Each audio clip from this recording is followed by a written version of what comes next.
प्रथम वर्ष राजनीति विज्ञान में आज हम बात करेंगे कौटिल्य के सप्तांग सिद्धांत की। सप्तांग सिद्धांत जैसा कि नाम से ही जाहिर है, 7 अंग। सबसे पहले हम जान लेते हैं आचार्य विष्णुगुप्त चाणक्य अर्थात कौटिल्य के बारे में। कौटिल्य भारतीय राजनीति के प्राचीन विशारद रहे हैं। उनका लिखा गया ग्रंथ अर्थशास्त्र राजनीति विज्ञान के इतिहास में लिखा गया आज तक का सबसे अधिक प्रचलित ग्रंथ है। सप्तांग सिद्धांत की बात पर हम आते हैं। वैदिक साहित्य तथा प्रारंभिक धर्मसूत्रों में दी गई जानकारी के बाद भी हम राज्य की कोई निश्चित परिभाषा नहीं दे सकते। इसका कारण यह है कि इस समय तक राज्य संस्था को ठोस आधार नहीं मिल सका था। उत्तरी भारत में विशाल राजतंत्रों की स्थापना के साथ ही राज्य के स्वरूप का निर्धारण किया गया। सर्वप्रथम कौटिल्य द्वारा रचित अर्थशास्त्र में ही राज्य की सही परिभाषा प्राप्त होती है। यह राज्य को एक सजीव एकात्मक शासन संस्था के रूप में मान्यता प्रदान करता है तथा उसे 7 प्रकृतियों अर्थात 7 अंगों में निरूपित करता है जो निम्नांकित है। सबसे पहले है स्वामी। स्वामी अर्थात राजा। दूसरा है अमात्य। अमात्य अर्थात पदाधिकारी अथवा मंत्री। तीसरा है जनपद। जनपद का मतलब राष्ट्र है। इसका अर्थ है भूप्रच्छेद, भूप्रदेश तथा जनसंख्या। दुर्ग। दुर्ग राज्य का महत्वपूर्ण अंग था। मनुस्मृति में तथा महाभारत में शांति पर्व में दुर्ग को पुर कहा गया है। दुर्ग का अर्थ किला है, किंतु अर्थशास्त्र में इसका वर्णन दुर्गीकृत राजधानी से है। पुर का भी यही अर्थ है।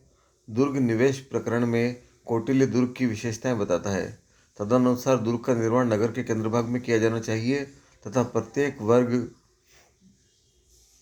वर्ण तथा कारीगरों के निवास के लिए नगर में अलग अलग व्यवस्था होनी चाहिए। इसके पश्चात है कोश। कौटिल्य राज्य के 7वें अंग कोश को बहुत अधिक महत्व देता है। कौटिल्य कहते हैं कि धर्म तथा काम संबंधी संपूर्ण कार्य कोश के माध्यम से ही संपन्न होते हैं। सेना की स्थिति कोश पर निर्भर करती है। कोश के अभाव में सेना पराये के पास चली जाती है, यहाँ तक कि स्वामी की हत्या कर देती है। कोश सब प्रकार के संकट का निर्वाह करता है।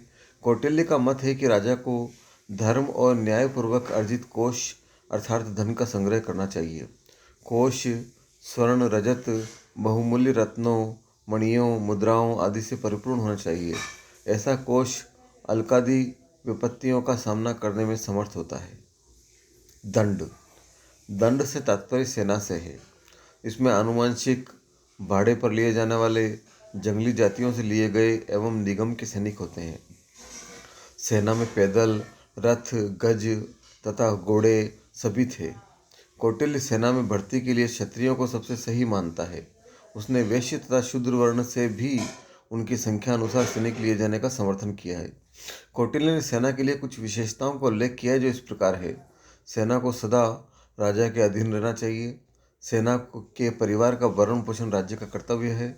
शत्रु पर चढ़ाई आदि के समय सैनिकों की सुख सुविधा के लिए आवश्यक भोग वस्तुएं उपलब्ध कराना आवश्यक है। मित्र।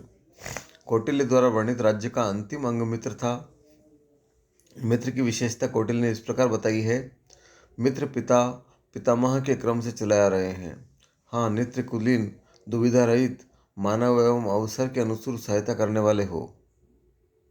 मित्र तथा शत्रु में भेद बताते हुए कौटिल्य लिखता है कि शत्रु वह है जो लोभी, अन्यायी, व्यसनी तथा दुराचारी होता है। मित्र इन दुर्गुणों से रहित होता है। निष्कर्ष। इस प्रकार हम यह कह सकते हैं कि कौटिल्य द्वारा वर्णित राज्य के 7 तत्व शरीर के तत्वों की भांति है। यह तत्व एक दूसरे के पूरक होते हैं तथा किसी के भी अभाव में कोई दूसरा पूरा नहीं कर पाता। इन तत्वों को राज्य की स्वाभाविक संपदा कहा गया है। राज्य के अस्तित्व को बनाए रखने तथा उसकी व्यवस्था को समुचित ढंग से चलाए रखने के लिए सभी अंगों का समन्वय आवश्यक है।